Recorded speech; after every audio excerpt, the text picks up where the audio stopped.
د کندهار د نارنج د ماڼۍ تاریخچه د یو شمېر لرغونپوهانو په وینا نارنج ماڼۍ 2346 کلونه مخکې د مقدوني اسکندر د امپراتورۍ پر مهال ودانه سوې وه چې هغه مهال یوه پوځي اډه وه. ویل کېږي کله چې اسکندر له یونان څخه افغانستان ته راغی په ټول هېواد کې یې 12 دا ډول ماڼۍ جوړې کړې وې چې د اسکندریه ماڼیو په نوم یادېدلې چې اوس یې 11 ماڼۍ بیخي له منځه تللې دي خو نارنج ماڼۍ د خاورو د یوې غونډۍ په بڼه پاته ده. د استاد حبیب الله رفیع په وینا د کندهار لرغونی ښار چې د نارنج ماڼۍ ارګ بلل کېده د چلزینو جنوبي اړخ ته د قیتول د لوړ غره په ختیځه لمنه کې جوړ سوی وو چې له دود سره سم یې د یوې کلکې کلا بڼه درلودله چې هرې خواته یې د څار پاخه برجونه ودان وه. استاد حبیب الله رفیع وایي چې د دې ښار په منځ کې د نارنج په نامه یوه لویه شاهي ماڼۍ ودانه وه چې باچهانو به پکښې ناستې کولې او تصمیمونه به یې نیول. دی زیاتوي چې د کندهار زاړه ښار جګې جګې کلاوې درلودلې چې ډېرې ټینګې او ښکلې جوړې سوي وې. لوی لوی د څار برجونه یې درلودله. پر دې کلا چار چاپېره یو لوی دیوال راګرځېدلی و او د دې دیوال ترڅنګ یو لوی خندق هم شتون درلود چې د دشمن د یرغل مخه یې نیوله.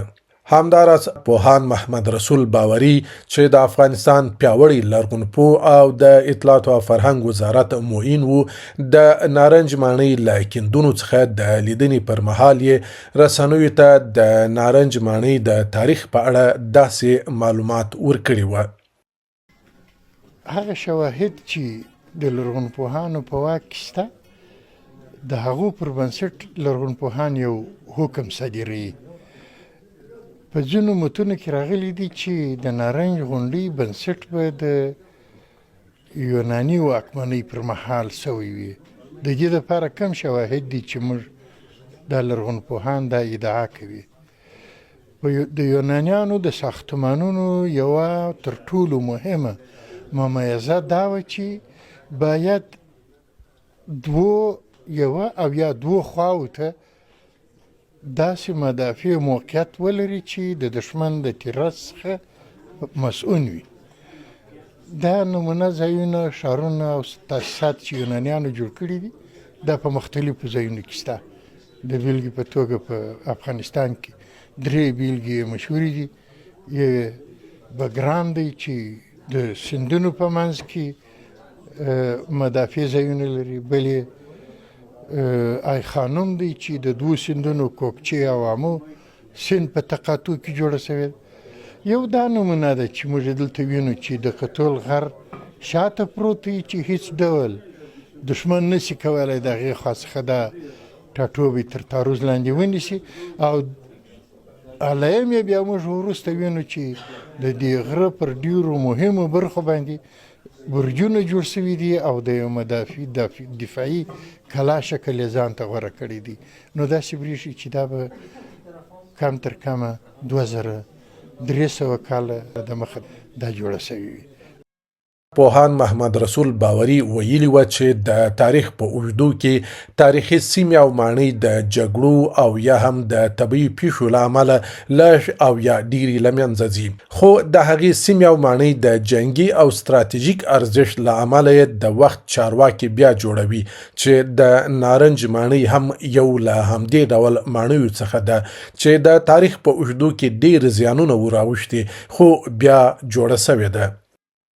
موږ ځینې تاسیسات لرو چې هغه د زمان په لمن کې ورانیږي بیا ودانیږي او پر هماغه ځای د خپل ارزښت له مخې څخه چې هر څومره تاریخ نظامي اجتماعي او اقتصادي ارزښت زیات وي په هغه تناسب دغه کلتوري طبقې په هغه ځای ایجادیږي. د دې ځای ارزښت هم زیات نو ځکه په مراتبو دا ټاټوبی د واکمنانو د خوا څخه کارول سوی دي او موږ اوس دا علایم وینو چې یو برخه کې پوره سوي ځایونه دي چې معنا پخوانی تعمیر ودانۍ ساختمان هر څه چې و هغه یې وران کړي دي. دغه پر سر بله ودانۍ جوړه کړې ده چې موږ د دې بیلګې په همدې ځای کې وینو. د کندهار د نارنج لرغونی او تاریخي ماڼۍ د هوتکیانو د امپراتورۍ تر مهاله جوړه وه. د دې دورې وروستي بادشاه شاه حسین هوتک هم کاروله. ویل کېږي چې دلته شاعرانو او ادیبانو اونیزې مشاعرې او د کره کتنې غونډې کولې. ارواښاد علامه پوهاند حبیبي پټه خزانه هم د همدغه مهال زیږنده ګڼلې ده. ارواښاد علامه پوهاند حبیبي د کندهار د زاړه ښار او د نارنج ماڼۍ په اړه لیکي. د اوسني کندهار غرب ته د کندهار د زاړه ښار خرابې دي چې تر اوسه د ځینو مهمو ودانیو آثار پاتې دي. د حکومتي ځای ارګ نقشې ښکاره دي. خندقونه او د ښار کلا او د ځینو دروازو مواقع معلومیږي. ارواښاد علامه پوهاند حبیبي زیاتوي د نارنج ماڼۍ له ځمکې څخه تخمینا 100 متره لوړه ده او ښایي 5 یا 6 پوښښه وي. اوس تقریبا مربع شکل لري چې هره زوله تر 100 متره کمه نه ده. له کښې دا ماڼۍ په ډبرو پخه پورته سوې ده او په منځ کې اوږده سوپان او تور غارونه لري. محمد هوتک چې په خپلو سترګو دا سلطنتي ودانۍ لیدلې ده وایي چې د نارنج قصر د کندهار په ارګ کښې و او اعلیحضرت شاه حسین هوتک به په هفته کې یوه ورځ په خپله کتابخانه کښې هلته د علماو سره مجلس کاوه. ارواښاد پوهاند محمد رسول باوري هم دا خبره کوي او وایي چې د نارنج ماڼۍ د هوتکي امپراتورۍ مرکز و.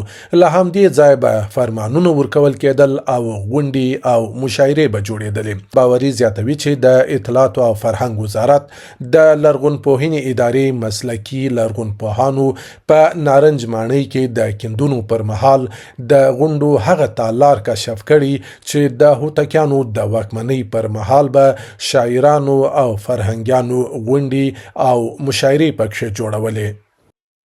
تر ټولو پخواني معلومات چې موږ لرو موثق معلومات هغه دا دي چې د نارنج قصر د هوتکیانو د امپراتورۍ د ادارې او سیستم مرکز.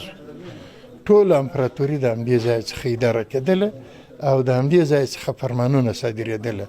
دا معلومات موږ ته د مختلفو مراجعو څخه په لاس راغلي دي، خاصتا د محمد ابن هوتک د اسنادو پر بنسټ چې موږ چې دا اوس په کوم ځای کې ولاړ یو دا د محمد ابن هوتک د فرهنګي غونډو تالار دی چې موږ له نیکه مرغه زموږ لرغونپوهان په دې وتوانېدل چې دا ځای پیدا کړي او په دې تالار کې به د هغه وخت فرهنګیان، پوهان، د بېلابېلو علومو متخصصین او ماهرین دا به دلته یو ځای کېدله او په دې ځای کې به غونډې کولې. موږ هیله دا ده چې موږ د پټې خزانې د 300مې کلیزې په ویاړ د دې کال په پای یا د راتلونکي کال په پیل کې موږ په همدې ټاټوبي کې چې وخت محمد هوتک په دې ځای کې فرهنګي غونډې جوړولې همداسې یوه فرهنګي غونډه جوړه. په تاریخي کتابونو کې راغلي چې د کندهار زوړ ښار نادر افشار تر 1 کال محاصرې وروسته ونیوی او د هوتکو وروستی باچا اعلیحضرت شاه حسین هوتک چې 1 کال په میړانه او شجاعت د ښار دفاع کړې وه د نادر افشار په امر مازندران ته واستول سو. نادر افشار له غوسې دا ښار وران کړ او د نادر آباد په نامه یې د یوه نوي ښار د بنسټ ډبره کېښوده. د کندهار زوړ ښار د کرهڼې په ځمکو بدل شوی خو د نارنج ماڼۍ پکښې د خاورو د یوې غونډۍ په بڼه لا تر اوسه هم ولاړه ده. د کندهار د اطلاعات او فرهنګ ریاست د هنر او فرهنګ امیر عبدالشکور څپاند المان غږ راډیو ته ویلي وه چې د کندهار د نارنج په لرغونې ماڼۍ کې لومړی رسمي کیندنې کلونه مخکې پیل شوي وې چې د هغو کیندونو په پایله کې ډیر تاریخي اثار هم ترلاسه شوي وه خو یادې کیندنې د جګړو له پیل سره نیمګړې پاتې شوې. نارنج ماڼۍ چې وروسته په 1150 هجري قمري کال کې د نادر افشار په توسط باندې دا ونړول سوه او د یو تپې شکل غوره کوي او بیا وروسته په طبیعي ورښتونو او طبیعي آفتونو د وجه هم دا څه تخریب سو چې د سپڼونو برخه کې په دې کې د 1940 څخه د دې سپڼنې را شروع سوې قانوني سپڼنې تر 1988 پورې د دې هغه سپڼنې چې د برتانوي انستیتوت لخوا څخه ترسره سوې دلته په دې نارنج ماڼۍ کې او د هغه منقول آثار او غیر منقول آثار چې دلته کوم د دې کیندونو په نتیجه کې په لاس راغله هغه منقول آثار یې ملي موزیم ته انتقال سو چې د ملي موزیم څخه د روایتونو پر بنسټ باندې هغه 80% آثار د موزیم څخه بیا قاچاقبرانو هغه نور هیوادو ته قاچاق کړي دي. د 1499 هجري لمریز کال د میزان پر 5 نیټه یو ځل بیا د اطلاعات او فرهنګ وزارت د لرغونپوهنې ادارې لخوا په نارنج ماڼۍ کې رسمي او مسلکي کیندنې پیل شوې. دغه کار د پیلولو په مراسمو کې د اطلاعات او فرهنګ وزارت مرستیال پوهان رسول باوري، د ولایت مقام مرستیال عبدالحنان منیب او د کندهار د اطلاعات او فرهنګ سرپرست فضل باری بریالي او څو نورو چارواکو ګډون کړی وو. د اطلاعات او فرهنګ وزارت مرستیال پوهان محمد رسول باوري په ژواک خبري اژانس ته ویلي و د دغه تاریخي ماڼۍ د کیندنې چارې د لومړي ځل لپاره 55 کاله وړاندې پیل شوې وې چې بیا د جګړو او ناخوالو له امله درېدلې وې. هغه زیاته کړې دا د 55 کاله وروسته یو ځل بیا د دغه تاریخي ماڼۍ د مسلکي او فني کیندنې چارې د لرغونپوهنې ادارې په مرسته پیل شوي چې 3 کاله به دوام وکړي.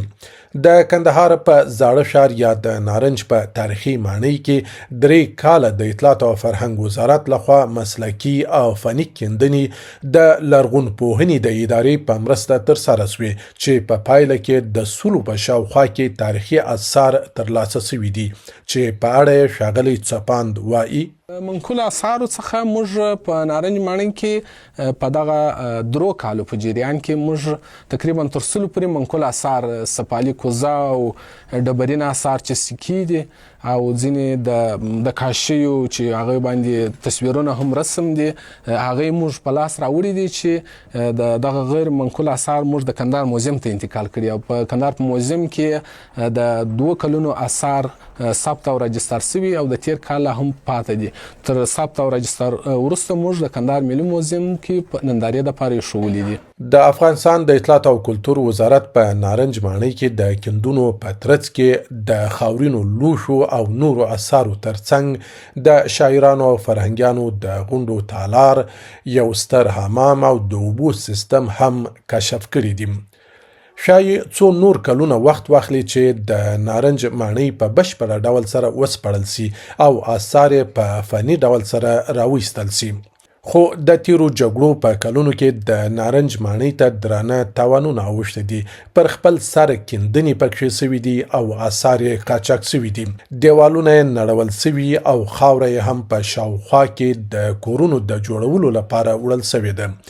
د کندهار د تاریخي او لرغونې نارنج ماڼۍ ډیره ځمکه غصب سوې ده چې د کورونو د جوړولو ترڅنګ پر ځمکه یوه مدرسه هم جوړه سوې ده او نورې برخې د کرهنې لپاره استعمالي شي.